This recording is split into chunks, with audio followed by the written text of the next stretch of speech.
everyone. My name is Hannah Lee. I am a graduate student in the Sociology Department at the University of Washington. I am here today to present my research that examines the heterogeneous neighborhood patterns of Asian groups across immigrant destinations. As a quick overview of what I will present on today, I will first provide a brief introduction, move on to the data and methodology, discuss the findings, and then wrap up with conclusions and implications.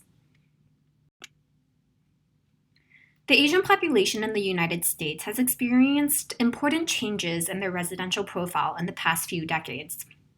They have been increasingly residing in isolated neighborhoods, and they are increasingly residing outside of traditional immigrant gateways in newer destinations such as Dallas and Atlanta. Despite these noteworthy trends among the Asian population, limited research has been conducted on the residential patterns of Asian subgroups and across different types of immigrant gateways. The handful of studies that have investigated this topic have generally followed two different paths of investigation. One body of literature has examined segregation levels across new and traditional destinations.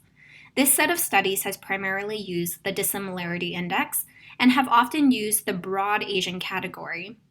These studies have also reached mixed conclusions about whether segregation is higher or lower in new versus traditional destinations and for which groups. And these studies have also generally defined new and traditional destinations in different ways. For example, a few studies have identified established destinations as metropolitan areas with a high concentration of a group in the late 20th century, while other studies have defined established gateways as metropolitan areas that have above average foreign-born shares throughout the 20th century.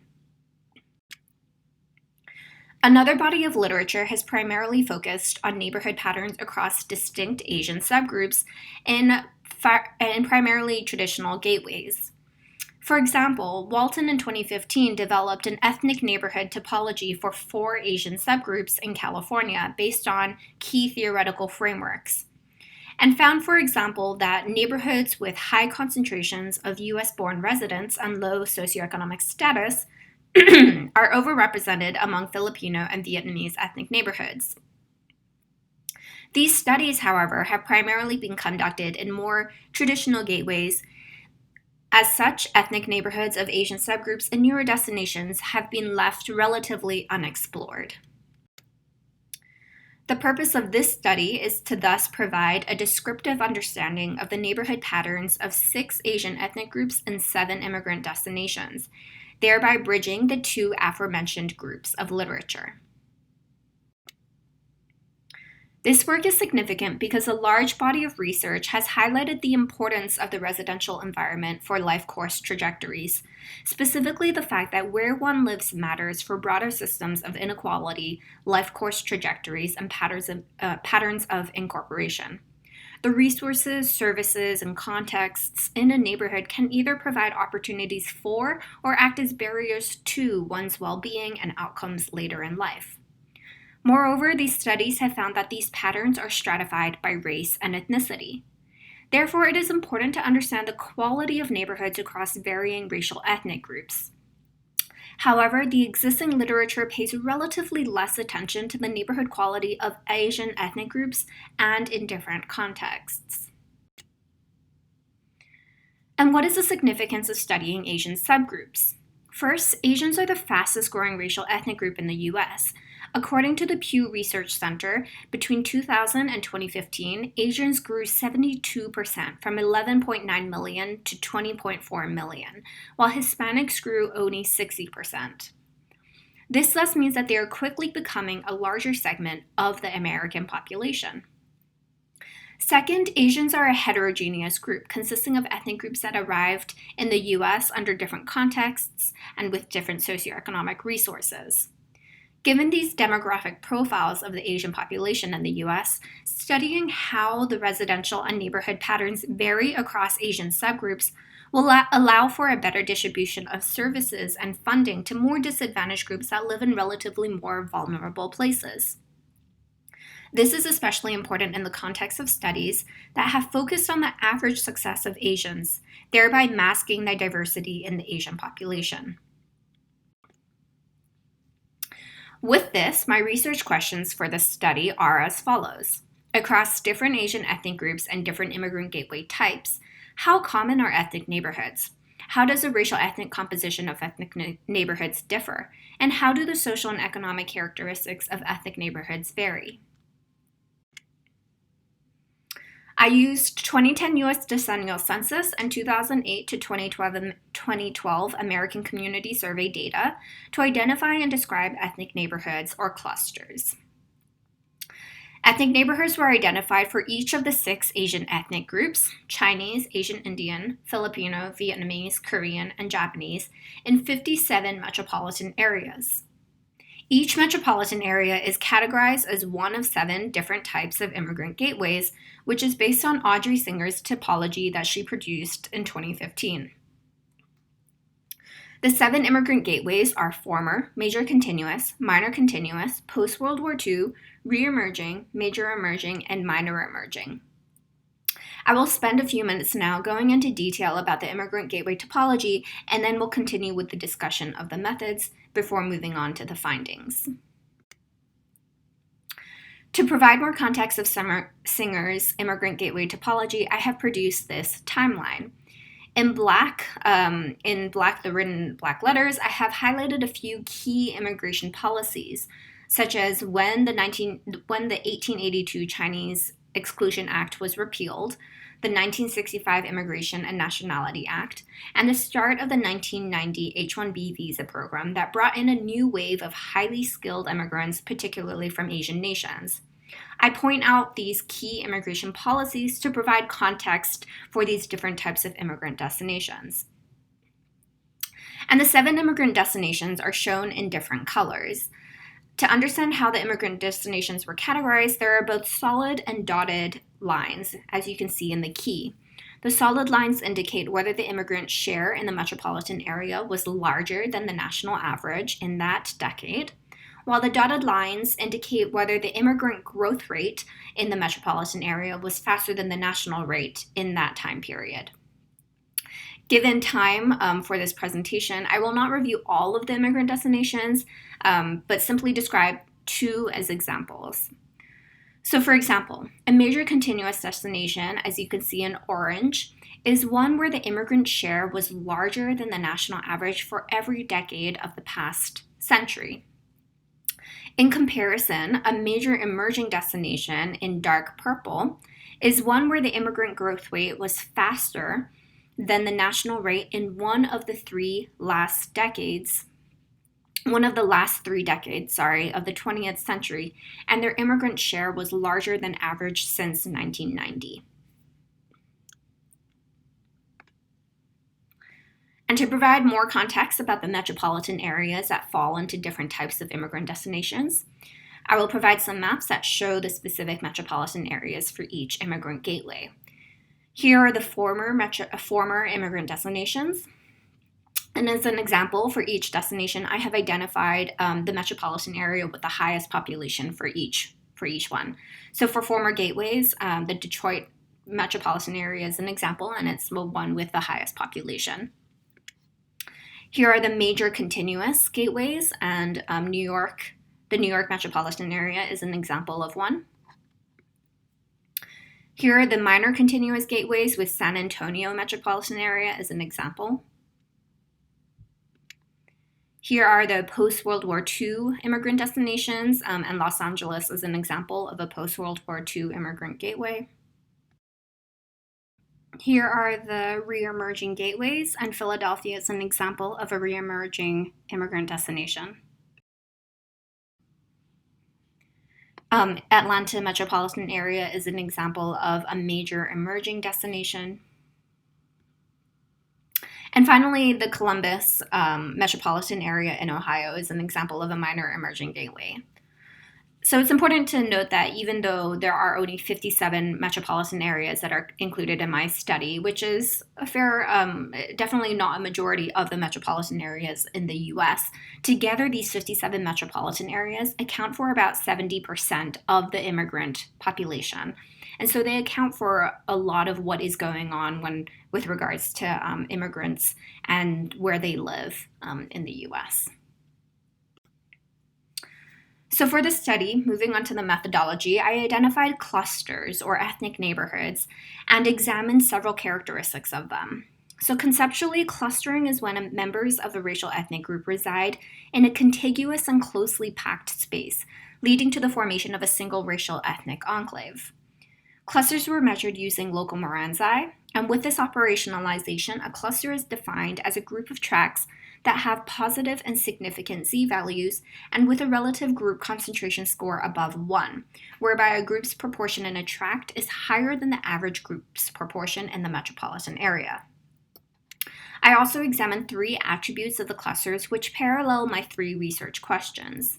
So the three attributes are occurrence of clusters, the racial ethnic composition of clusters, and the socio-demographic and economic characteristics of clusters. I present findings of the 3 attributes of clusters, and for each attribute, I examine differences across Asian subgroups and across immigrant destinations, again, which parallel my research questions. The first attribute I investigate is the occurrence of clusters. This graph shows the number of ethnic neighborhoods and the average number of tracts that make up an ethnic neighborhood for each Asian ethnic group in the 57 U.S. metropolitan areas. Filipinos, as you can see in pink, have the highest number of ethnic neighborhoods across the 57 metropolitan areas, followed by Japanese, while Chinese in yellow have the fewest. However, Filipino ethnic neighborhoods are more prevalent, they are smaller in size as indicated by the average number of tracts that make up a Filipino ethnic neighborhood, as you can see on the chart on the right. Conversely, Chinese ethnic neighborhoods are fewer in number but larger in size. These statistics highlight the fact that although there are relatively fewer Chinese neighborhoods, they are somewhat larger in size in terms of the average number of tracts. Thus, having a larger ethnic neighborhood can possibly exaggerate the potential advantages and disadvantages of living in ethnic neighborhoods. In other words, there may be more opportunities in these larger Chinese and Korean ethnic neighborhoods to develop institutions and resources for co-ethnics, yet groups need to travel further to get away from the isolation, so to speak, that exists in a larger ethnic neighborhood. Across gateways, the occurrence of Asian ethnic neighborhoods is highest in post-World War II and re-emerging gateways, with a little over 300 ethnic neighborhoods summed across all 6 Asian ethnic groups, respectively. Major and minor emerging gateways have approximately half as many ethnic neighborhoods summed across all 6 Asian groups as post-World War II and re-emerging destinations. So from this chart, we can see that the period in which a metropolitan area received large number of immigrants from Asian nations appears to be a key factor that is consistent with the frequency or the occurrence of ethnic neighborhoods in an immigrant destination. That is, post-World War II and re-emerging destinations are metropolitan areas that had a higher than average share of the foreign-born population starting around or occurring mostly around the 1950s and 1960s, which coincides with the 1965 Immigration and Nationality Act that drove a new wave of immigrants, especially from Asian countries. The second attribute is the racial ethnic composition of clusters. This graph shows the racial ethnic composition of Asian ethnic neighborhoods in an average metropolitan area. On the right, you can see I have included a chart of the racial ethnic composition in non-ethnic neighborhoods, and I included non-ethnic neighborhoods to act as a counterfactual. So these tracts or non-ethnic neighborhoods are basically the rest of the tracts in the metropolitan area that don't belong to a cluster for a given Asian subgroup. In this figure, I've also collapsed the 6 Asian subgroups together, as you can see in purple, and in a later figure, I will break out those 6 Asian subgroups. So overall, this figure illustrates that the majority of residents in ethnic neighborhoods for Asian subgroups are non-Asian. Specifically, non-Hispanic whites represent the bulk of residents in ethnic neighborhoods for each Asian subgroup, except for Vietnamese neighborhoods, where only 46% of residents in Vietnamese ethnic neighborhoods in an average metropolitan area are non-Hispanic white.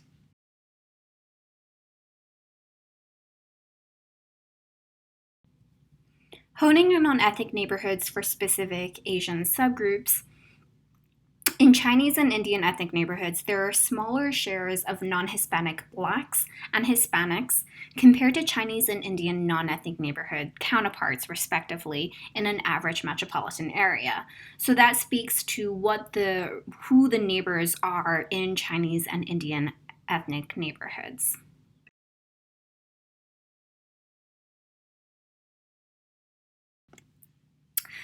In comparison, in Filipino and Vietnamese ethnic neighborhoods, there is a higher level of racial ethnic diversity than in ethnic neighborhoods defined by the other Asian groups. That is, the share of non-Hispanic whites is lower in Filipino and Vietnamese neighborhoods, and they also have a similar share of non-Hispanic Blacks and Hispanics as their non-ethnic neighborhood equivalents, which is not the case for other neighborhoods of other Asian groups. So there's more of an aspect of integration in Filipino and Vietnamese ethnic neighborhoods. Finally, there are two interesting observations about Japanese and Korean ethnic neighborhoods. The first observation is that there are higher shares of non-Hispanic whites in Korean and Japanese ethnic neighborhoods than in their non-ethnic neighborhood equivalents. And so that's something interesting with regard to what we're seeing in terms of the racial ethnic composition of these of Korean and Japanese neighborhoods. The second interesting observation about these two neighborhoods is illustrated in the next slide. So this slide is basically breaking down the 6 Asian ethnic groups from the previous chart that was shaded in purple so that we can see the percent of residents in each neighborhood that are from a specific Asian subgroup. So that second interesting observation about Korean and Japanese neighborhoods is highlighted here with the black boxes. The observation is that Japanese and Koreans are not even the dominant Asian ethnic groups in their respective ethnic neighborhoods. Instead, Chinese and/or Asian Indians represent a larger portion of Asian representation in these two ethnic neighborhoods, especially for Japanese ethnic neighborhoods. This suggests that there is something unique about Japanese and Korean ethnic neighborhoods compared to neighborhoods for the other Asian subgroups. And this has been highlighted in one or two other studies with regards to Japanese neighborhoods being unique. This speaks to the fact that, for example, the majority of the Japanese population in the U.S. are U.S. born, and compared to all the other Asian subgroups in the U.S., which are majority foreign born. And so the Japanese and Korean ethnic neighborhoods have a different racial ethnic composition. And so that means that the dynamics and the neighbors and the people and even the institutions and resources in Japanese and Korean neighborhoods are unique and fairly different from the neighborhoods of other Asian subgroups. Moving on to the variations across immigrant destinations, this graphic shows the racial ethnic composition of Asian ethnic neighborhoods by immigrant destination. There are clear variations across Asian ethnic groups and variations across immigrant destinations that would have been masked if we were to only look at the pan-ethnic Asian group or look at only one immigrant destination or even just new versus traditional destinations. And so overall, this figure already shows that there are these important variations. Specifically, when we hone in on a few immigrant destinations, Asian ethnic neighborhoods in an average major continuous post-World War II and re-emerging gateway have higher concentrations of Asian ethnic groups in ethnic neighborhoods than the neighborhoods in other immigrant destinations. This may not be surprising given that these destinations have sizable Asian population sizes and have received Asian immigrants for a relatively longer period of time. In comparison, ethnic neighborhoods for all 6 Asian groups in an average former destination are less, so to speak, ethnic than neighborhoods in other gateways. Non-Hispanic whites represent a clear majority, and there are fewer Asians in these neighborhoods. This is not surprising within former gateways, since they are defined as having a higher immigrant share than the national average from 1900 to 1930. And given that immigration from Asian nations in the first few decades of the 20th century was effectively banned with the implementation of the Chinese Exclusion Act and the Immigration Act of 1924, which excluded all immigrants from Asia, again, it's not surprising that the share of residents in neighborhoods in a former destination that are Asian is very small. The third and final attribute is sociodemographic characteristics of Asian ethnic neighborhoods. So this figure shows neighborhood social and economic characteristics of Asian ethnic neighborhoods in an average metropolitan area. In general, Vietnamese neighborhoods have the highest percent foreign-born and are considered the most disadvantaged, and that's highlighted in blue. In comparison, Chinese and Asian Indian neighborhoods in an average metropolitan area are relatively more advantaged. Of particular note, 66% of foreign-born residents in an Asian Indian neighborhood entered after 1990. And this coincides with the implementation of the H-1B visa program. So you can see that in the bottom right plot. And in fact, since at least 2003, Indian nationals have been the largest source of foreign workers under the H-1B visa program. So that's something interesting with regard to the immigrant policy and the kind of composition of ethnic neighborhoods for Indian ethnic neighborhoods. This graph shows the neighborhood socio-demographic characteristics of Asian neighborhoods by immigrant destination type. You can see there are clear variations across immigrant destinations. Characteristics of Asian ethnic neighborhoods in an average major continuous and an average post-World War II gateway stand out as being significantly different from those in other immigrant destinations. Asian ethnic neighborhoods in these two destinations have relatively more affluent and educated foreign-born residents who have a lower English language fluency compared to neighborhoods in other immigrant destinations. In addition, the median gross rent in these two immigrant destinations, and the median gross rent in this case suggests housing affordability and value, is also significantly higher in these Asian ethnic neighborhoods in major continuous and post-World War II destinations than the neighborhoods in other gateways. And so that says something interesting about the context in which neighborhoods are living in. Before turning to conclusions and implications, I would like to note a few limitations of my study. First, my findings are not generalizable to areas beyond metropolitan areas, such as rural areas and micropolitan areas. There may be different residential dynamics for Asian groups happening in those areas, especially since they are smaller and have had less history receiving Asian groups. These findings are also somewhat outdated, given that I'm using 2010 decennial census. And this may be important for understanding neighborhood characteristics of Asian subgroups, given that they are a rapidly growing Asian population, and given the rise of new destinations, such as Dallas and Austin as tech hubs more recently. So to conclude, this descriptive analysis highlights the extent to which there are variations in settlement patterns across Asian groups, especially with regard to the occurrence of neighborhoods, the racial ethnic composition, and the social and economic characteristics. This research suggests ways that differences in timing of arrival, mode of entry, context of arrival, and socioeconomic resources that Asian ethnic groups possess might lead to varied residential patterns, as well as the fact that there are also variations across immigrant destinations.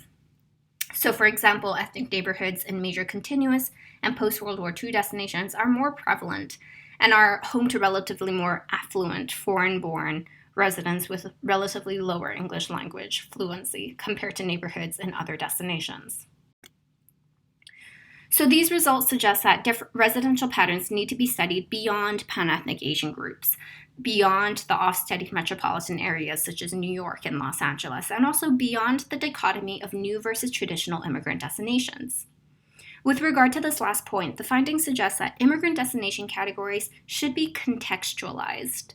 In this regard, Singer's typology that I use in this study provides a suitable contextualization by classifying places based on different immigration waves and modes of entry of groups, especially as they relate to particular momentous immigration policies, such as the Immigration Act of 1924, the 1965 Immigration and Nationality Act, and the 1990 implementation of the H-1B visa program. Finally, and importantly, the results from this descriptive analysis suggest that we need to understand residential patterns at the intersection of groups and places. Ultimately, the intersection of an ethnic group and a metropolitan area as an immigrant gateway is precisely where one can truly understand why a certain residential pattern emerges and in turn the varying trajectories and prospects of incorporation for a certain subgroup in a specific context. This concept, I would say, has not been sufficiently articulated and has been largely underappreciated in the current literature. Thank you all for listening. Kittens born in an oven are not biscuits. Misrecognition and stress among racialized minorities in culturally white rural space. I'm Emily Walton, and I'm recording this for our virtual ASA in 2020.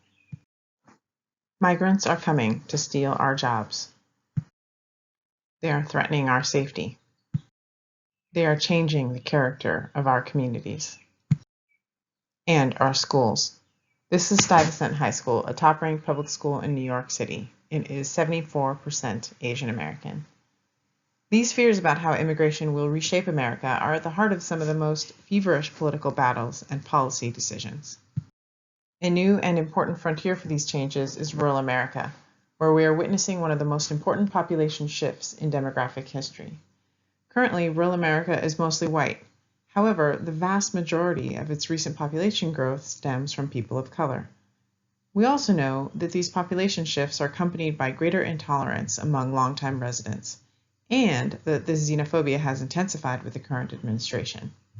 Much of the research in this vein shows how rural communities are being transformed as they adjust to the growth of culturally and linguistically different populations. In this study, I changed this focus to understand what is happening for migrants themselves. I'm ultimately interested in equity. One of the ways of evaluating migrants' successful incorporation is to examine the processes that relate to health and well-being. Today, I'm going to talk about the implications for people of color who are working to be part of a community in rural New England. The racial hierarchy in the U.S. generally, and the historical lack of diversity in rural America specifically, encompass a set of difficult cultural circumstances to which racialized minorities must adapt.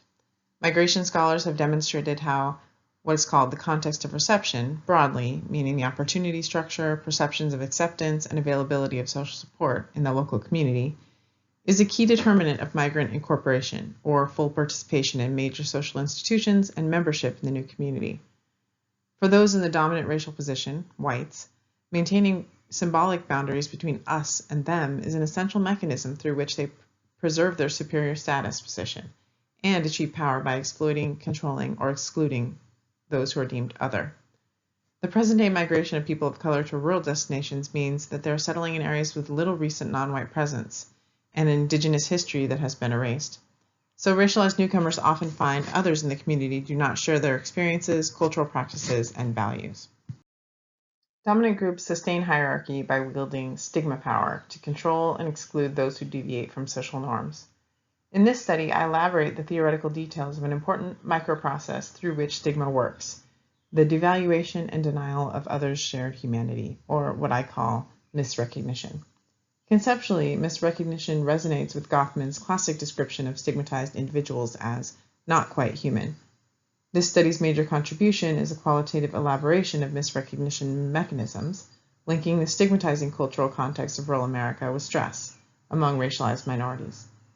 Successful integration into a community depends upon recognition, a process of acknowledging someone as they already are, affirming their humanity, and treating them as a full and equal partner in interaction.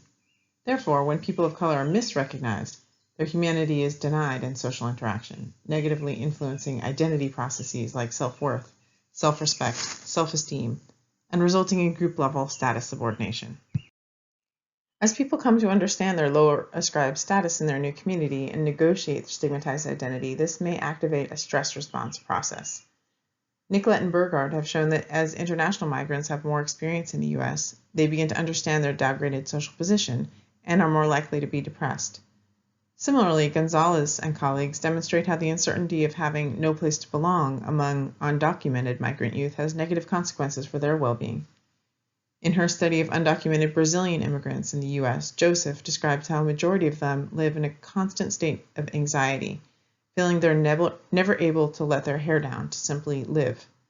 In the same vein, Quesada describes daily life as a constant trial for Latino day laborers in Northern California, as they must negotiate their right to be seen as human beings and find themselves negatively internalizing and embodying the subtle everyday racism they face. Though none of these studies I review above uses the concept of misrecognition, I contend that comprehending one's subordinate status, experiencing the uncertainty of not belonging, not being able to simply live, and feeling the need to negotiate one's humanity in interaction may all be unified under the conceptual umbrella of misrecognition. As such, health and emotion literature suggests misrecognition could be stressful as people negotiate their stigmatized status and perform the emotional labor to display normatively appropriate behavior. This study takes place in a handful of geographically clustered small towns in New Hampshire and Vermont. Their small sizes and more than 250-year history of white settlement make them unreceptive places for newcomers of color to establish a home.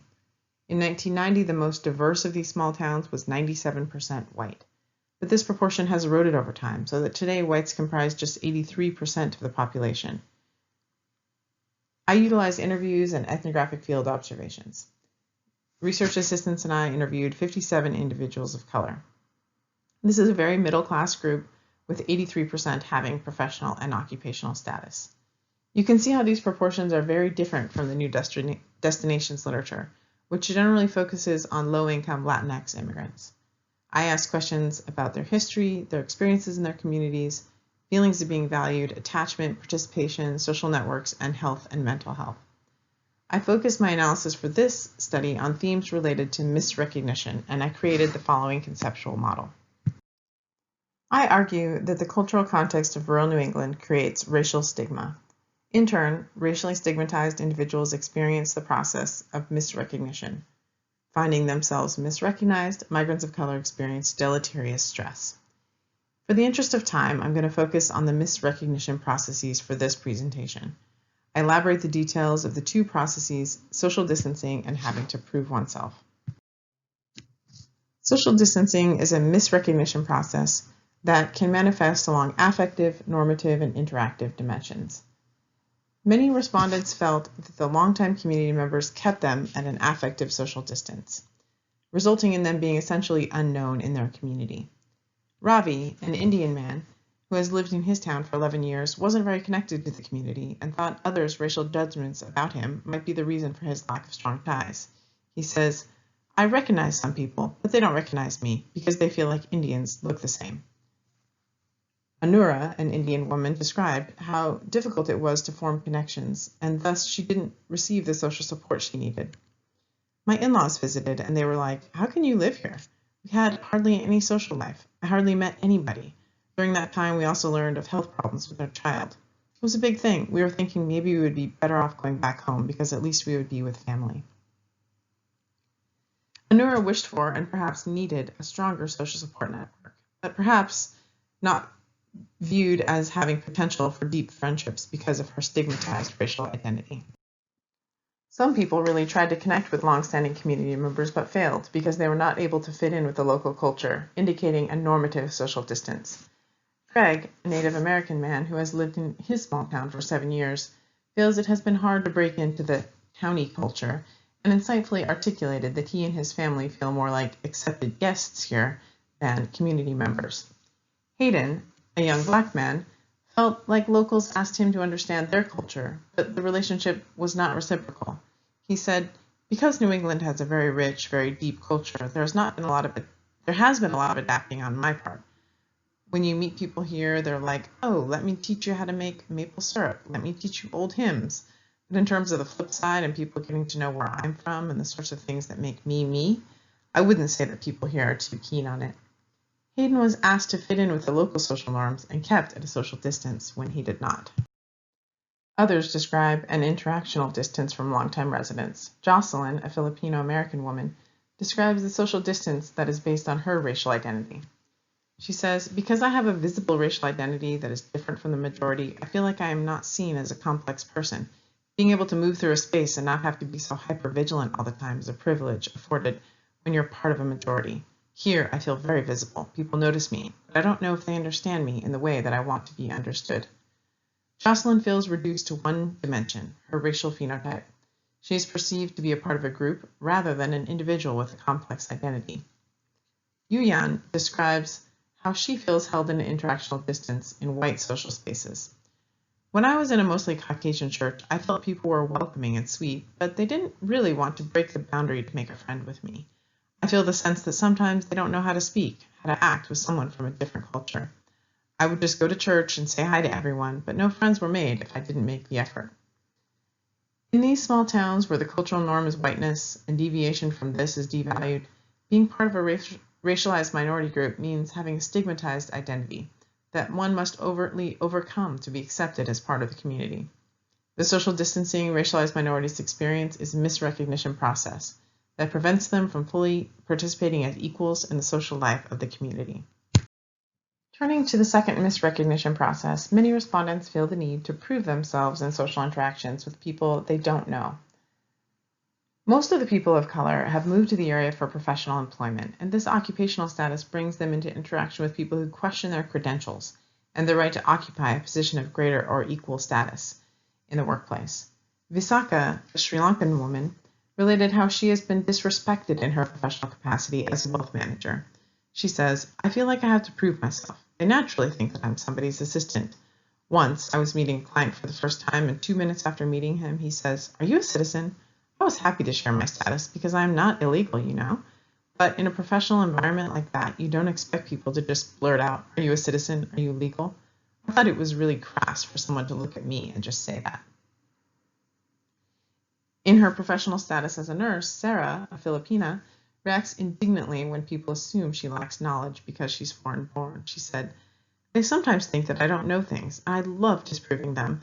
Then they find themselves in the mud realizing, oh my God, she knows more than I do. It's amusing. I try to be polite about it, but if it crossed my line, you'll see the fangs and horns." Regardless of their occupational status, those who are born in the US or have lived in the area for a long time are easily frustrated when their insider status is questioned. Saima is a Libyan American born in the US, but because she wears a hijab and is phenotypically non-white, she must constantly demonstrate her humanity. "It's like every encounter I have to prove to them that I'm human. I have to prove I'm normal. Everyone thinks that I have an accent before I talk. People ask where I'm from all the time. I know they mean what country. My mother growing up would say, always just say American. But the faces that people make when I say that, I thought, I can't say this anymore." Jocelyn, a Filipino American, has become so frustrated with having to prove herself that she makes it clear she is not interested in social interaction. "I have perfected the kind of face that shuts that off completely. It's my bus face. I don't smile and I'm not trying to be friendly. I usually look like I don't want anything to do with people. That is something I have really leaned into over the years. I also have a way of walking that feels very aggressive and kind of like pushes people away. I just feel very visible." Though no one is openly asking Jocelyn to prove her credentials as a member of the community, she feels judged in a way that makes her hypervisible. Later, she described how, when she's with her white partner, she sees him as an admission ticket and a protective shield that allows her to participate more fully in white spaces. Because of their stigmatized racial status, the individuals I interviewed described how they're misrecognized and called to account for their place as respected, worthy, and valuable individuals in the community. As racialized minorities have interactions with those who question their status as community members, each is an occasion for negotiating the practical meaning and significance of race in these small towns. I argue in this study that if racialized minorities are unable to construct positive self-identities in the face of misrecognition, their constant vigilance in social interactions may reduce their quality of life and cause stress. As more and more people of color move to rural America, it is essential that we refine our theoretical models to understand the potential consequences of this demographic shift for well-being. Understanding the experiences of middle-class, racialized individuals as they move to historically, traditionally, and culturally white rural places rather than large gateway cities clarifies models of migrant incorporation. An important contribution of this study is that I'm able to identify when people are perceived as racially different and how these processes play out in particular social experiences. In addition, I elaborate some potential well-being consequences of these recognition processes. Understanding diversification in this way reminds us that desegregation is a necessary but insufficient condition for equity because stigmatization can foil efforts toward integration. However, understanding the micro-level processes and habits that facilitate domination helps us know which levers to push and make real and lasting change. I find that constant accounting for their humanity in social interactions, reminds racialized minorities of their subordinate status and can underlie experiences with stress. Perhaps counterintuitively, it is often the spaces in which people outwardly express their celebration of diversity that produce and reproduce structures of domination. Understanding the ways racialized minorities interpret these interactions and how stress impacts their lives in culturally white spaces provides guidance for social policies that can support equitable communities in which all people can thrive. Thank you so much for listening. My email is here if you'd like to get in touch. Thank you for including our paper in ASA2020 in the Asian and Asian American section. This paper's title is Housing Reform and Changing Housing Inequality in China. We have Jiao Ronghe as a visiting PhD student from Sun Yat-sen University as the co-author of the paper. So let me first lay out some background of the paper, and it's situated in China's urban housing reform. So before the reform around the new millennial, the turn to the new millennial, in China, a state housing system provides public housing to state sector employees in urban China, and it is during the 1950s to 1990s. So urban housing reform happened in 1994 to 2003, and it is nationwide. And there was a buyout-like benefit to state sector employees. And in here, buyout is in the sense that the state brought out state employees' right to free lifetime public housing. Employees could purchase their housing units at a fraction of the market price. So here you can see that gives you the timeline of the major policies. These policies define the housing reform periods. So it starts from 1994, where established the buyout policy, and then in 1998, it has, officially it is ended such a policy in terms of employees' employment after 1998 will no longer have that buyout benefit. However, the buyout will take time to process, and the state sectors do not have enough housing units for employees to buy out, so that they actually did not end it in 1998, but then ended in 2003, saying that by 2003 no more buyout could be made. So we define that the China's housing reform periods between 1994 to 2003. So here is our research questions. Who are the winners and who are the losers created by the housing reform? Does the housing market wash away the housing reform effects? So this is related to the short-term versus the long-term effect. So here I give you some trend data about the housing market. Housing market didn't actually exist during the first 4 decades of China's new regime in 1949. So you can see the very low housing prices, and basically there's just exchange between before 2003, and then after that you can see that there's a trend curve going up. That is the soaring price of housing. And here we particularly feature Beijing is the top blue curve, then Shanghai closely to it, and then we have Guangdong is the white the black curve, Guangdong is lower, is because Guangdong is a province including a lot of rural areas. All the rest are the lower curve, but still steadily increasing housing prices in the rest of China. So here we look at the policy. Buyout policy have very clearly defined and targeted group of people. We call that buyout beneficiaries. And here you can see if we divide China into rural part and urban part, and then housing reform is about urban China. So rural has no such a access. However, China is not like it just stay there, that's not developed. So as China developed so rapidly, urbanization at the same time also developed rapidly, so that the boundary between rural and urban is changing, and it's a huge dynamics you can consider there.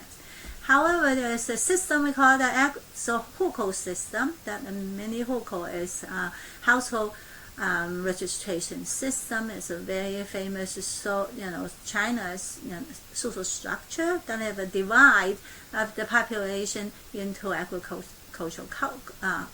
hukou and non-agricultural hukou. So the policy target is definitely only the non-agricultural hukou, and then also more concentrated in the state sector workers. And they also have the timing, as we saw that before. The policy is before 1999, that people start their first employment. Employees' first employment, if it's January 1999, no longer have the buyout right. So these are very much narrowly targeted benefits. The point in this paper is saying that policy target could be very, very well defined. However, the reform in the policy will have a much wider split over effect that we also call the unintended consequences of policies that will have a long-lasting effect on housing inequality in China. So we have this hypothesis, three hypotheses. The first one is about housing reform created winners and losers that are unintended by policymakers. The winners are definitely easier to define as urban local, non-agricultural hukou households. And then, as you can imagine, the winners could also be those urban local agricultural hukou, as we usually say that is urban villages. We have so many urban villages. They, by de facto, because of urbanization, expansion of cities, and they become urban residents, and their houses become enter into the market. And the losers are rural-urban migrants. They are migrants just in turn because they move from rural, but they contribute. They become urban residents, and they contribute to the urban economy. And then we also have, the general suspect of the factors is human capital become more important, and then political capital has declining significance. And then we also pay attention to the process of housing reform, and so when did the household obtain the home ownership, and then whether that original Danwei workplace units are retained, because those places are located in probably important urban locations. For example, it's for good schools, school district, and etc. So to test this hypothesis, we use data from China Labor Force Dynamic Survey, CLDS.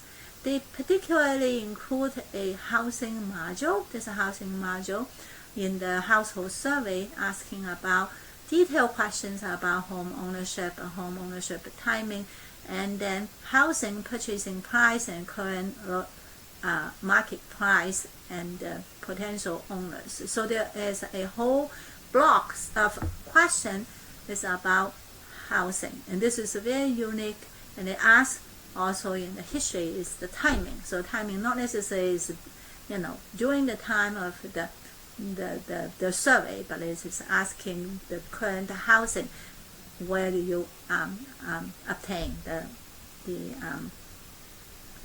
the ownership, and what is the market price then and now. So then CLDS is the only data source with this critical information for the study. And we have the total number of households over 4,000. Among them, 69% are urban hukou, 18% are urban local rural hukou households, and then we also have this 13% for rural urban migrants. So the dependent variables are 4. One is the binary home ownership in 2003. This is taking advantage of the timing of home ownership. And the second one is the binary home ownership in 2014.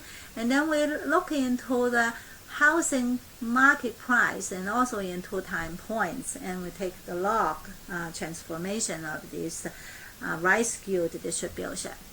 So the covariates first is we have this homeowner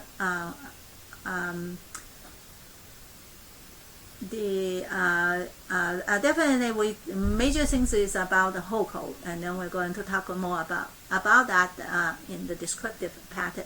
And we also have this controlling for covariates in human capital, that is the years of schooling. Political capital is the binary party membership, and home ownership timing is the timing, according to the policies, the major policy timeline, and then also whether the housing is still is original Danwei housing is a binary measure, and demographics, age, gender, marital status, as well as whether the city is in the city tiers, first tier, second tier, and lower tier of cities.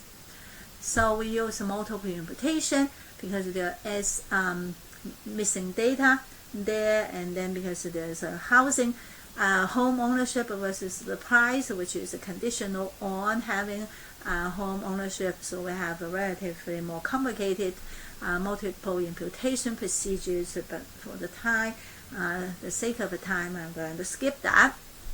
So I give you some descriptive patterns here.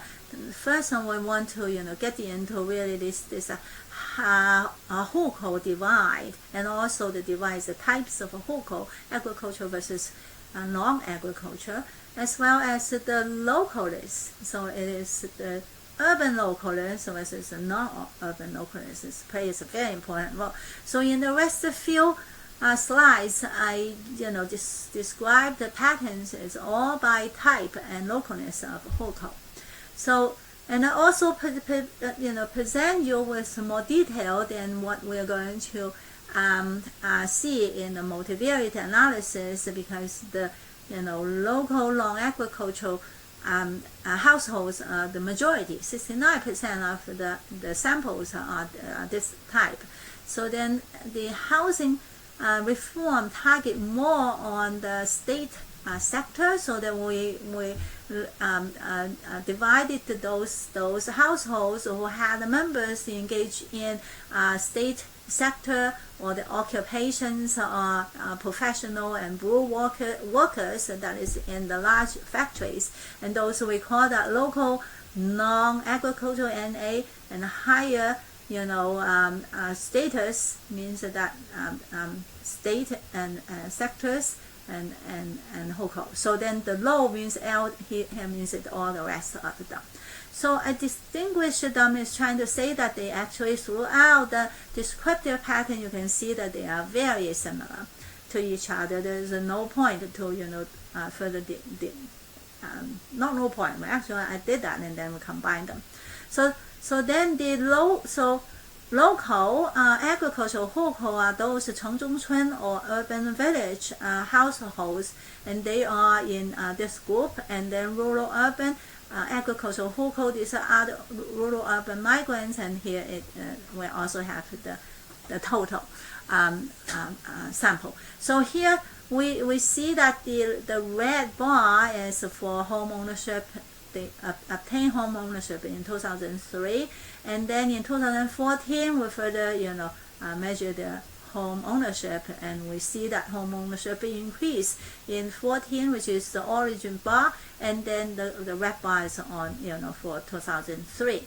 So the differentiation, you can see clearly that it's like two groups. So you have this rural urban migrants who have a very low home ownership, while all three other groups are quite similar to each other. And this gives you the impression that these are these three groups are the winners and this is the losers. Because of housing reform, you can further differentiate the residents, urban residents in urban China, and how the housing inequality distribution look like. So here you can also see some human capital distribution and political capital. Political capital is in bar, and human capital is in the curve. And then you can see that both the local non-agriculture who are likely to be in the state sector that have the highest political capital and human capital. And this one is give you some glimpse of the demographic characteristics, and you can see that pretty much gender is the orange bar, and marital status is the green bar, and these do not differentiate across the groups. However, the age, it is as what you expect that the rural urban agricultural household who are much younger than other groups. So here is about the timing and also revealing. So the first, still the 5 different groups, and you can see the yellow one, yellow right side of the bar is telling you the no home ownership. You can see that rural urban have no home ownership as confirmed as before.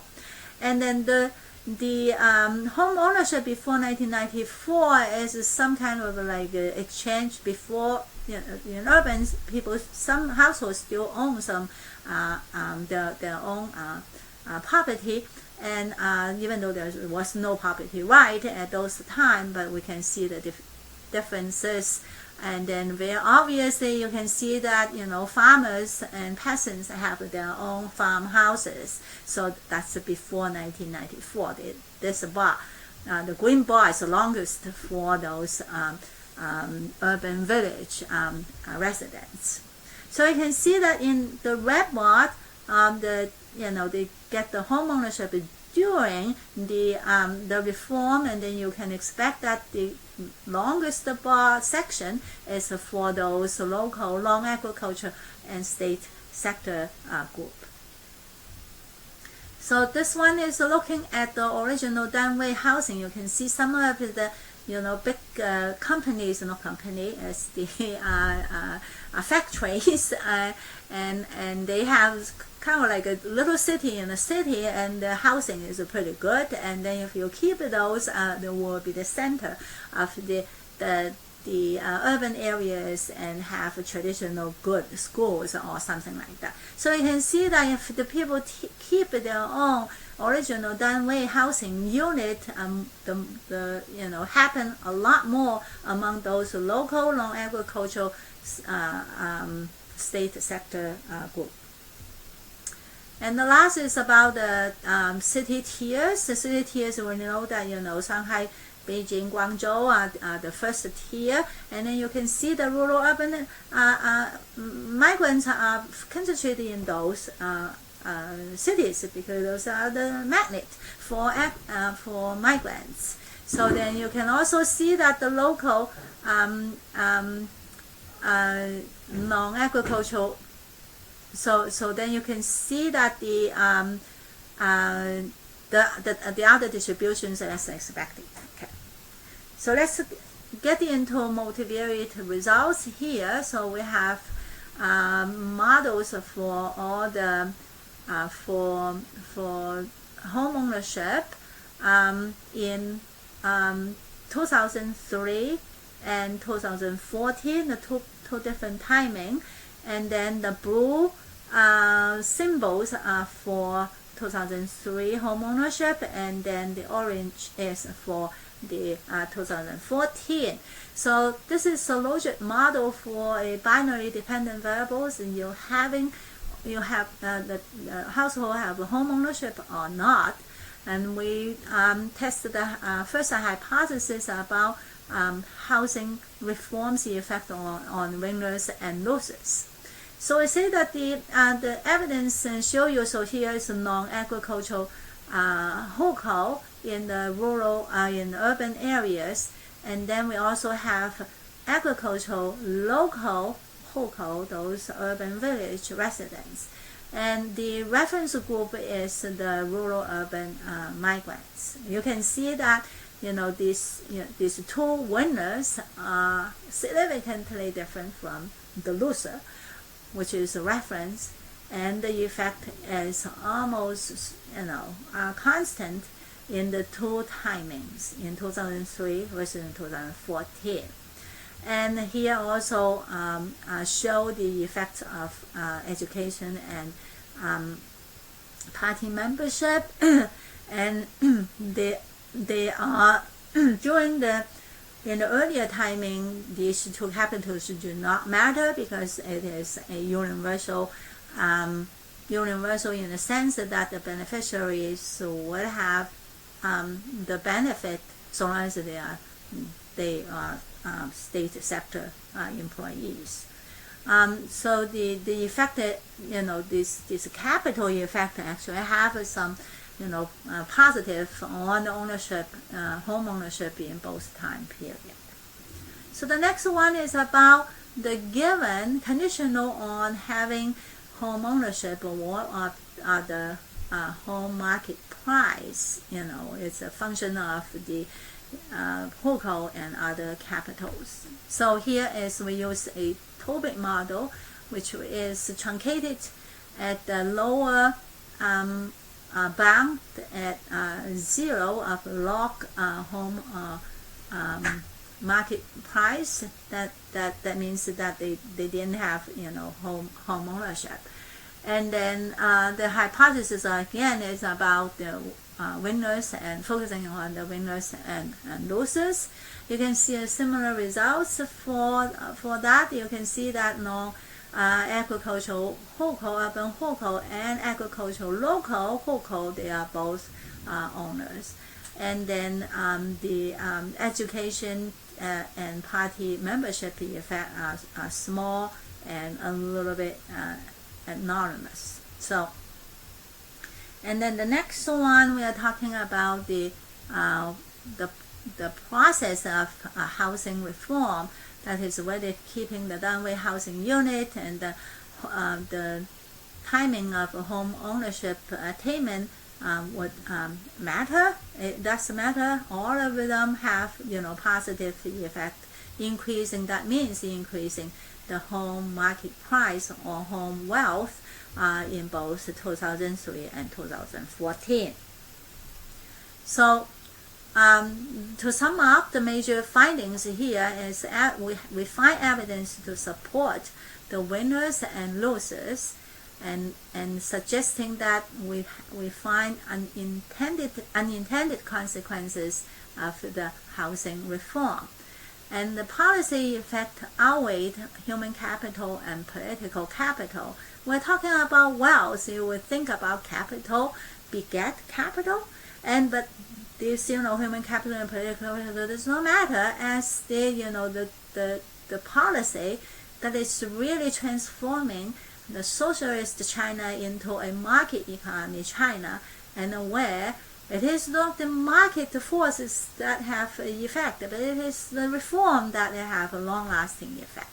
And then also not only the overall market housing reform as a whole movement, but it is the process also matters. So we find the downway housing unit, keep it will have a higher housing prices, and also the timing of when the household obtain the home ownership matters a lot. I would like to and the presentation with two important discussions.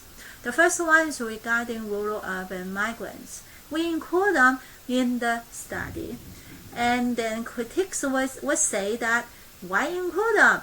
Housing reform did not target rural-urban migrants. They are irrelevant.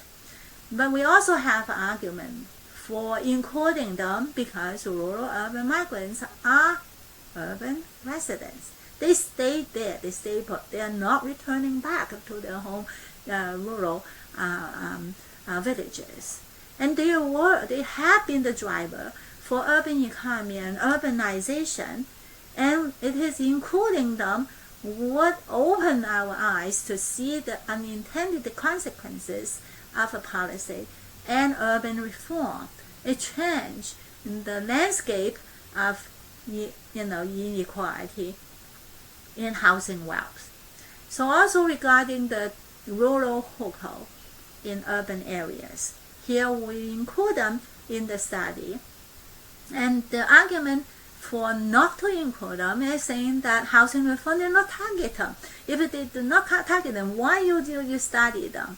However, urbanization makes a substantial fraction of rural hukou households to be urban residents. They are now urban residents, and the farmhouses, the previous farmhouses, now the urban houses where they can build more and more, have been in the housing market, and then it's an important part of the housing market driving the changes in the prices.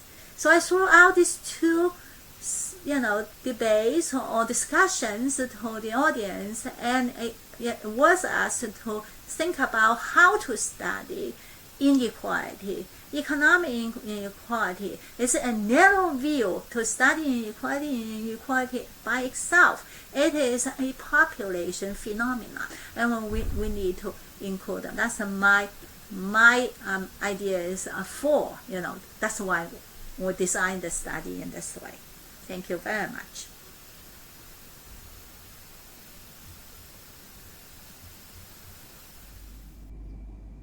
Hello, welcome to our talk today. My name is Qian He. I'm a postdoc at Peking University and Princeton University. In this work with Professor Yu Xie, we study the economic inequalities in contemporary rural China. How does political capital matter? For those of you who study socioeconomic inequalities in contemporary China or other former socialist countries, Victor Ni's market transition theory must sound familiar. Basically, the theory conjectured that as a society transitions from state socialism to a market economy, the economic privileges enjoyed by political elites would give way to the emerging market producers over time. That implies that socioeconomic returns to political capital would gradually decline relative to human capital. Over the next 3 decades, Ni's predictions have inspired numerous studies to test whether the theoretical predictions are indeed supported by empirical evidence. Researchers have evaluated these theories with many socioeconomic outcomes, which range from income, wealth, social mobility, housing outcome to others. And also, they have used alternative measures of political capital, for example, party membership, state sector employment, or political office holding by one's family members. By and large, the stream of literature has generally lots of mixed evidence with no settled conclusion yet. And those studies indicate that market transitions tend to differ across different economic sectors, across different segments of the population, as well as across regions within the country. So in our view, several important challenges remain. First of all, there is still this big controversy concerning whether the gains of the market elites necessarily indicate the losses of the political incumbents. And secondly, although the market transition theory was initially conceptualized based on the rural Chinese contexts, the majority of recent empirical efforts use data from the urban Chinese contexts, which do not do justice to the original framework. And thirdly, also relatedly, there are still few community-level analyses focusing on the contemporary rural Chinese contexts. Most importantly, we think that the current literature has paid insufficient attention to in the formal social institutions that are unique to rural China, which may serve as important missing links between political and market forces nowadays.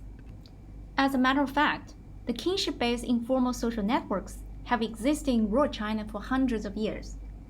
Very often, households of a single village belong to one or several shared male ancestors.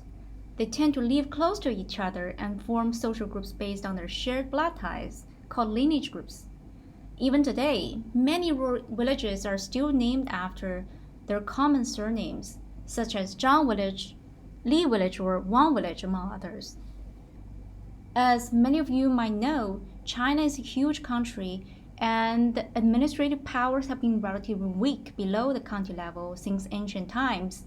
So for a long time, the governance of rural villages have been autonomous, and local lineage groups often replace official bodies to govern all sorts of local affairs.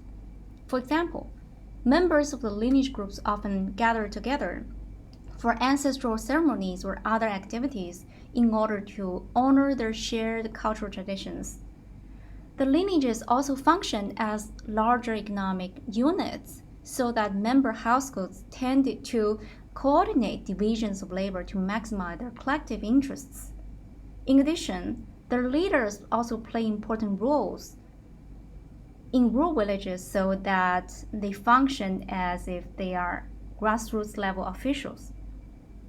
However, during the 1950s and 1960s, after the People's Republic of China was founded, many properties previously owned by lineage groups were collectivized, and people's communes and even lower level official bodies were established to further strengthen the communist regime's controls in the rural society. As a result, lineage groups were largely weakened for the coming decades. But that was not the end of the story. Lineage groups have made a quick comeback since the late 1970s rural reform, which legitimized the household status as units of economic production. Also because institution supports have been quite weak in rural China, lineage groups have gained prominence during rural industrialization starting in the 1980s. When bank loans were still difficult to get, relatives often provided much-needed financial assistance to the emerging rural industries, and the extended families became the pools of employees. Another key feature of recent rural economic takeoff is that village leaders are heavily involved. They often facilitate policy implementations in the rural communities, and these leaders, backed up by their larger kinship networks, usually act as a brokerage or middleman between ordinary villagers and the upper-level governments. Meanwhile, there is some qualitative evidence from earlier studies suggesting the powerful rural leaders often favor their own relatives over ordinary villagers when allocating resources or non-agricultural job opportunities. The other side of the story is that the leaders' lineage networks tend to support them during village elections to compete against other candidates for positions like director of the villagers' committee or the village party secretary. Both are the most powerful official positions in the grassroots level communities, and winning the elections largely depends on receiving local support. Given the strong interdependence between leaders in power and their lineage-based supportive networks, we conjecture that these could have implications for the economic inequalities within the rural society, especially between the more or less politically connected. Specifically, we hypothesize that rural households that share lineage membership with village cadres tend to enjoy economic advantages over counterparts without such ties in the same communities. We plan to examine both short-term and long-term economic resources the household own, and further examine if there are any potential contextual variations in the hypothesized advantages or disadvantages. But how do we do it? For this analysis, we rely on data from the 2010 study of the China Family Panel Studies. The CFPS 2010 is a nationally representative sample drawn from 25 provinces in China. The survey implemented multi-stage sampling design that gathered lots of information at individual, household, and community levels. The rural communities are defined by administrative villages, and with the help of community questionnaire, we could perform a nationwide community-level analysis. There's actually an equally important reason for choosing this dataset. As part of the survey operation, there is a confidential surname dataset for all members of all the participant households. Because lineage memberships are often defined by shared male ancestry, we can use surname sharing as a proxy for lineage sharing. Specifically, we focus on whether a household has any members that are surname sharing with the two village heads, that is, the party secretary or the director, to tell if the household is more or less politically connected via kinship ties. Our main analytical sample consists of 9,525 households that are nested in 415 different villages. We use village fixed effect models to look into the economic inequalities between surname sharing and non-surname sharing households that are located in the same communities.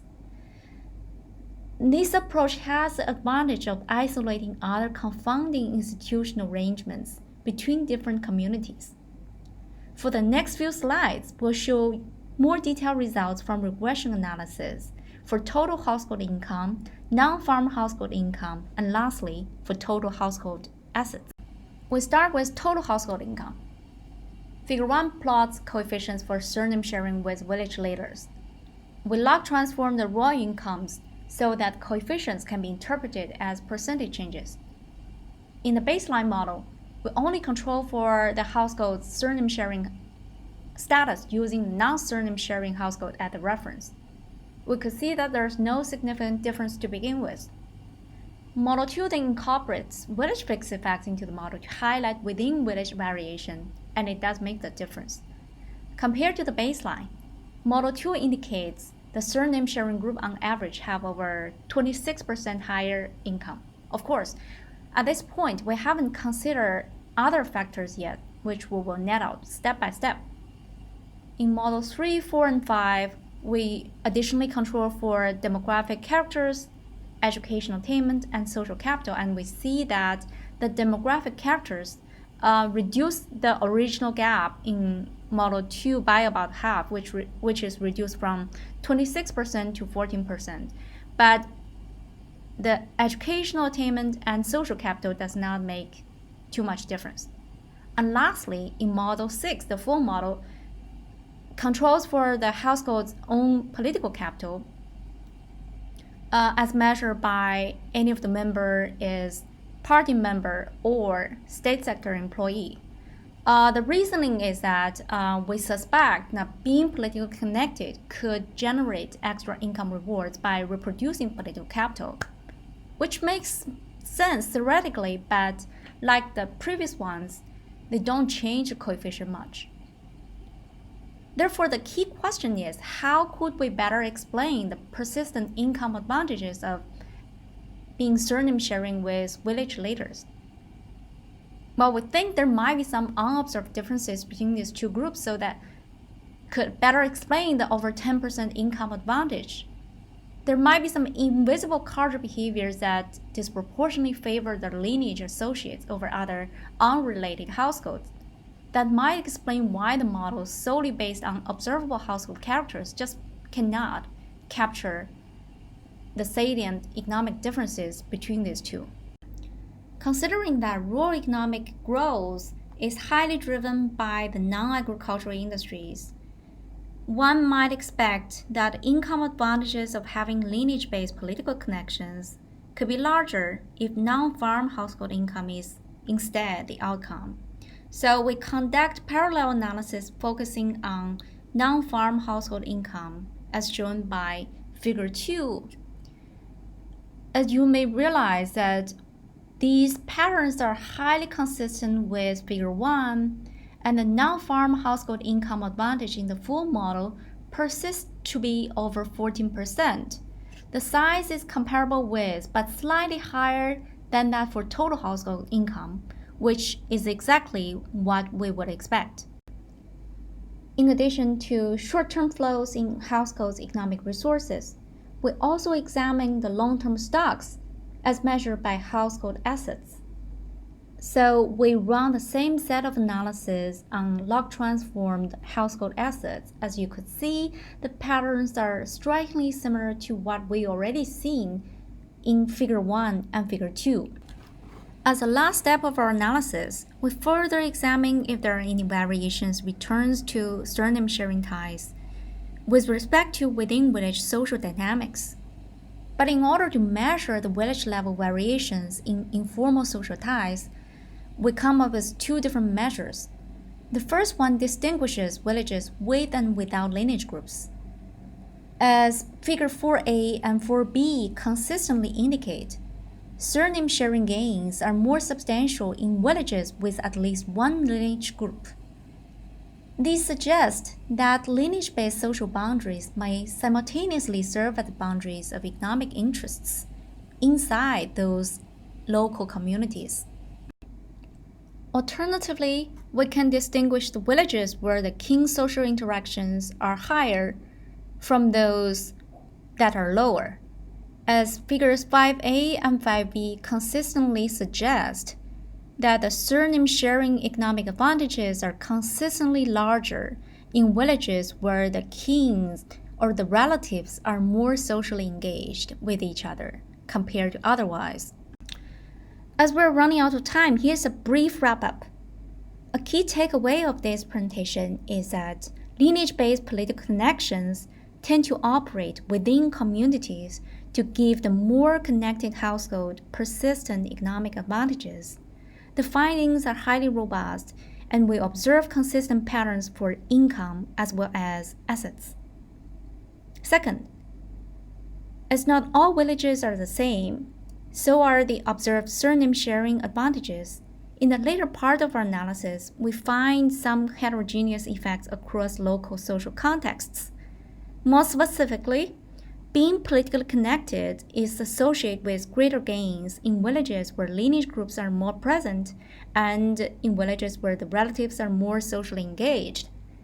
In light of the debate over China's market transitions, our key results suggest that political capital has not yet lost ground in the post-2010 rural China.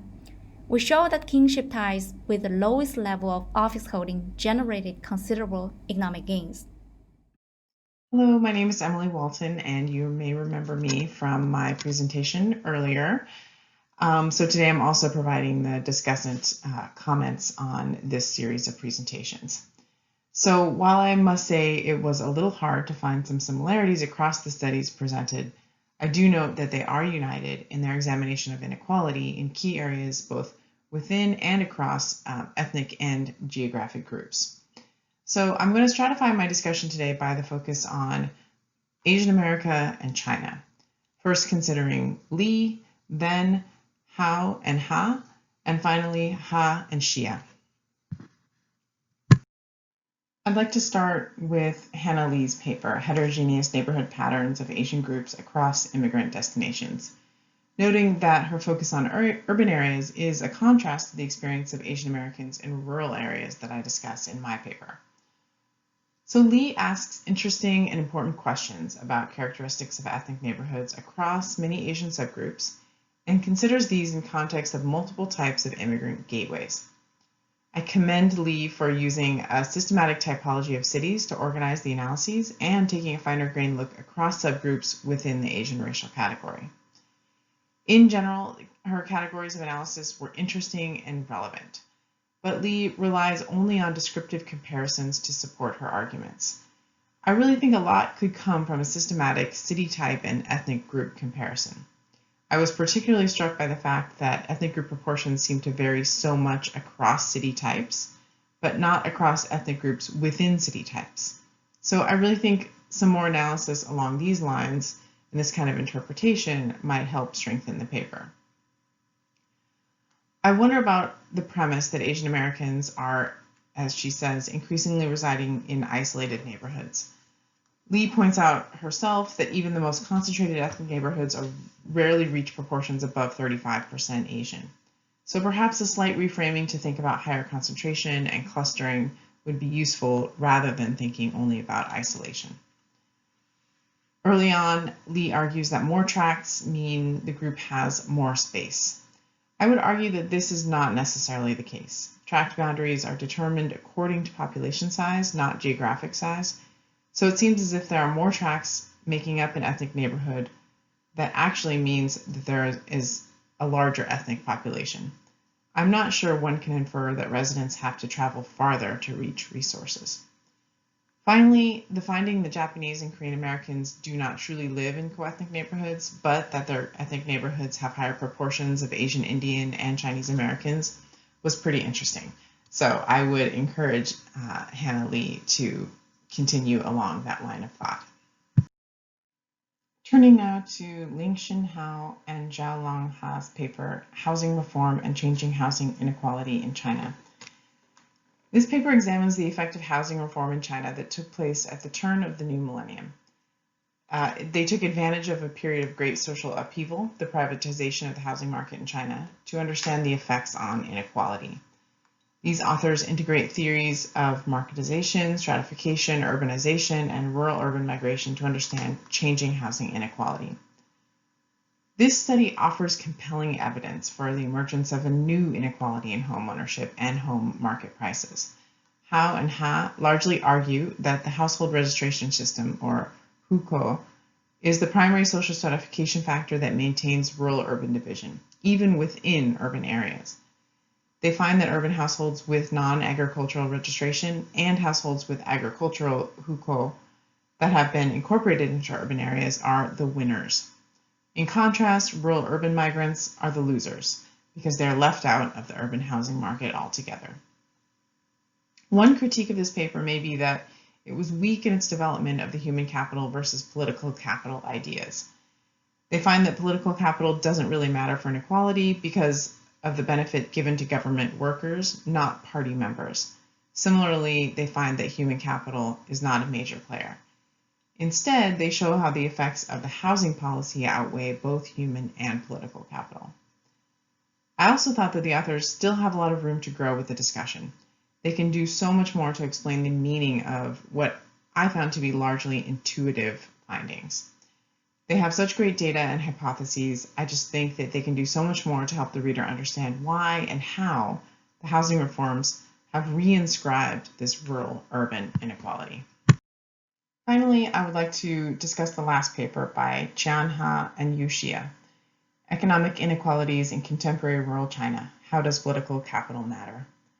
This paper is complementary to the Hao and Ha paper with its focus on inequality and political capital, but they examine this in urban China, whereas Ha and Xie are interested in rural China.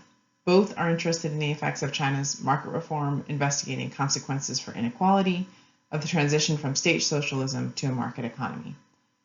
This paper is a test of market transition theory, which posits that as market's invisible hand increasingly replaces the state as the primary channel of resource allocation, any political privileges gradually go to the emergent market producers, predicting the rise of human capital and the fall of political capital in determining socioeconomic outcomes. Ha and Xie's contribution is looking beyond formal institutions and obtaining grassroots level evidence in contemporary rural communities.